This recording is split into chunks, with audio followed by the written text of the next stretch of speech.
৩ লাখকে ৩০ লাখ বলে ঘোষণা করেছিলেন শেখ মুজিব। ব্রিগেডিয়ার আজমি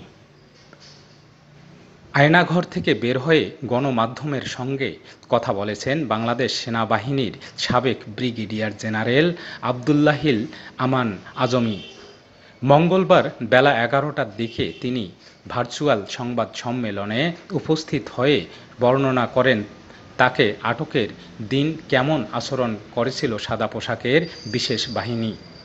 বর্ণনা করেন কিভাবে কাটিয়েছেন আয়নাঘরে। একই সঙ্গে অন্তর্বর্তী সরকারের কাছে বেশ কিছু দাবি তুলে ধরেন।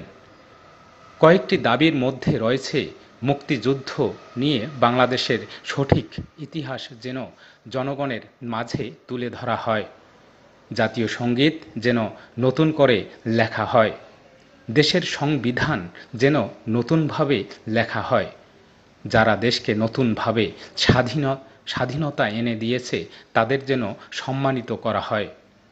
১৯৭১ সালের মুক্তিযোদ্ধা নিয়ে ব্রিগেডিয়ার আজমি বলেন, শেখ মুজিবুর রহমান কোনো রকম জরিপ ছাড়াই মুক্তিযুদ্ধের শহীদের সংখ্যা প্রকাশ করেন। একটা যুদ্ধে কত মানুষ মারা গেলেন তার কোনো সঠিক সংখ্যা জাতি এখনো জানে না। শহীদদের সংখ্যা নিয়ে একটি জরিপ হয়েছিল উল্লেখ করে ব্রিগেডিয়ার আজমি বলেন, একটা জরিপ হয়েছিল যেখানে ২,৮৬,০০০ শহীদের সংখ্যা জানা গেলেও শেখ মুজিবুর রহমান ৩ লাখ বলতে গিয়ে ৩ মিলিয়ন বলেন। সংবাদ সম্মেলনে ব্রিগেডিয়ার আজমি বলেন, বাংলাদেশের জাতীয় সঙ্গীত যেন নতুন করে লেখা হয়। বর্তমানে যে জাতীয় সঙ্গীত চলছে তা করেছিল ভারত। দুই বাংলাকে একত্রিত করবার জন্য করা হয়েছিল এই জাতীয় সঙ্গীত।